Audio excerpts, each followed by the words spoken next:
अगर डीएमके को प्रॉब्लम नहीं है, महाराष्ट्र की पार्टियों को प्रॉब्लम नहीं है, चंद्रबाबू नायडू को प्रॉब्लम नहीं है, तो फिर कांग्रेस को क्या प्रॉब्लम है? सर फिर ये सवाल पूछा जा सकता है। समाजवादी पार्टी के लोग माना जा रहा है, समाजवादी पार्टी भी कोई बहुत हार्ड स्टैंड अखिलेश यादव का शायद नहीं है। की वो वाली लाइन याद कर लीजिए ना, जिसमें उन्होंने कहा था कि अगर सब मिलके कर दें तो हमारा लाभ ही खत्म हो जाएगा। सर सब मिले हुए हैं क्या? ये तो अरविंद जी बोलते हैं।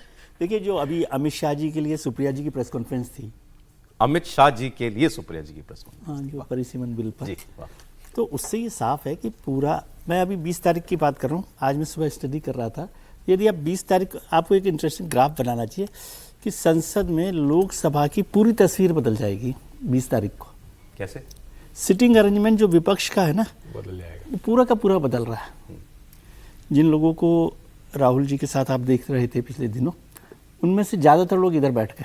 टीएमसी वाले आ गए, डीएमके वाले आ गए, डीएमके भी आ गई है, यूबीटी के भी आ गए, यूबीटी के लोग भी आ गए, एनसीपी भी आ जाएगी। तो एक तो बड़ी तस्वीर बदलने वाली है, तो वो काम हो रहा है।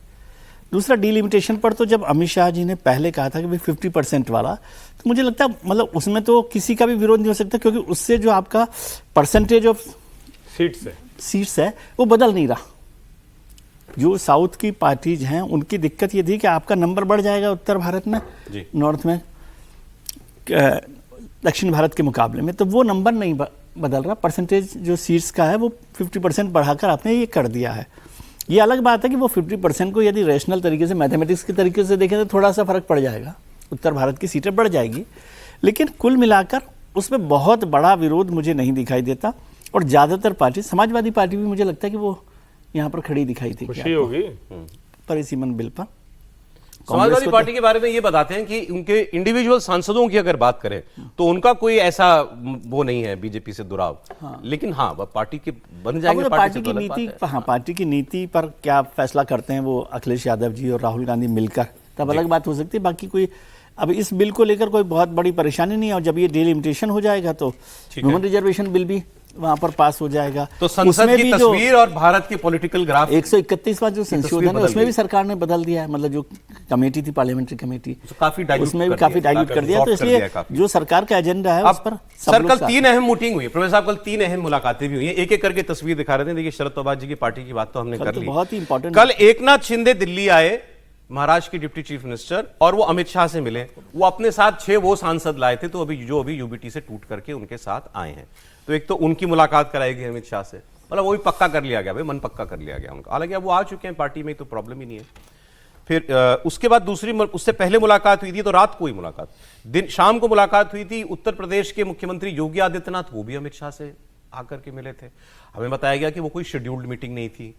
अब वो किस बारे में हुई, वो पॉलिटिकल चर्चा थी या क्या थी, एक ये मुलाकात हुई। और तीसरी मुलाकात एनसीपीआई के, यानी टीएमसी के, एनसीपीआई बोलते हुए भी मुंह में से अजीब लगता है, टीएमसी के सांसद जो हैं 20 सांसद, वो ओम बिरला जी से मिले, लोकसभा अध्यक्ष से मिले। और वहां उन्होंने शायद वो मांग की कि भाई हमारे बैठने का देख लीजिए, साहब कुर्सी हमारी वहां ना लग जाए जहां पहले थी, तो उनको जो है बेंच दूसरी दी जाएगी। ये 3 इंपॉर्टेंट मीटिंग्स, तीनों की दिशा एक ही है कि एनडीए का आंकड़ा कैसे बढ़े। जी सर, आपने सब बोल ही दिया, बचा क्या? खबर बताइए सर, खबर के पीछे खबर कहानी नहीं, आप बताएं। खबर नहीं है, यही सच्चाई है कि जब संसद का सत्र शुरू होगा तो आपको देखने के लिए मिलेगा कि सिटिंग अरेंजमेंट जो विजय जी कह रहे थे वो सब बदला हुआ है। जो एनसीपी के जो लोग हैं वो भारतीय जनता पार्टी को सपोर्ट करते हुए दिखाई देंगे। ये कुछ अनहोनी जैसा है क्या हमारी राजनीति में, शरद पवार का इधर आना? देखिए, हम कहानी कुर्सी में इस पर चर्चा कर चुके थे, हालांकि समीर जी का राय अलग थी कि कैसे जाएगा, लेकिन हमारी राय शुरू से यही थी कि शरद पवार के लिए अब ये संभव नहीं है कि पार्टी को आगे ले जाए। उनका स्वास्थ्य अब उस ढंग का नहीं रहा है, उनकी उम्र हो चली है, और बेटी की ऐसी राजनीतिक क्षमता और सूझबूझ नहीं है जो पार्टी को चला सके। तो ऐसे में उनके लिए इस सबसे अच्छी बात ये हो कि उनके बेटी का भविष्य, राजनीतिक भविष्य जो है वो सुरक्षित रहे। और राजनीतिक भविष्य के लिए उनके सुरक्षित रहने का सीधा सीधा मतलब है कि भाई एक कॉन्स्टिट्यूएंसी वो जीतना आप उनका पक्का रहे और मंत्रिमंडल में उनका एक बर्थ मिल जाए। तो यही उस सुरक्षा का मतलब यही है उनके लिए। सुप्रिया को आपने सुना, उसके बाद कोई कंफ्यूजन है आपको कि इनका? मुझे कोई कंफ्यूजन नहीं है, मुझे कोई कंफ्यूजन नहीं है, बिल्कुल ही नहीं है। वो देवेंद्र बिल्कुल सही कह रहे थे, राजनीति में कोई भी अंतिम समय तक सच नहीं बोलता है, उससे पहले तक सब झूठी बोलते हैं।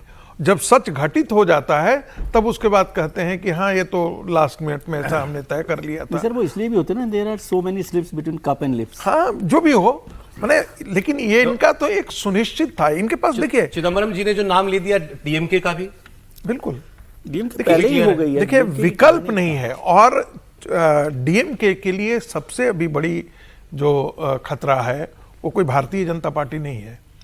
कल जाकर के डीएमके भारतीय जनता पार्टी के साथ चुनाव लड़े, इसकी भी हम संभावना से इनकार नहीं कर सकते हैं। आखिर पहले अटल जी के समय लड़ चुका है, तो ऐसी स्थिति में उनको सबसे बड़ा खतरा अभी विजय से है।